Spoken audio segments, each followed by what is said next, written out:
ваших воротів, у нових у широких. Ох, люлі, у нових у широких там стояла Федора. Ох, люлі, там стояла Федора, на біла друмена. Ох, люлі,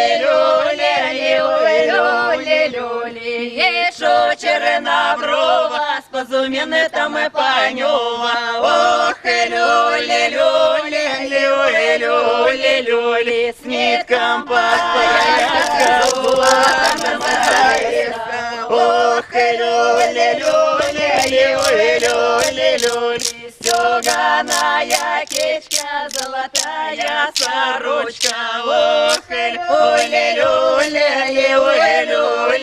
люлі, не замайте Федору при всем и при народу. Ох, люлі, при всем и при народу, при большом и карагоду. Ох, люлі,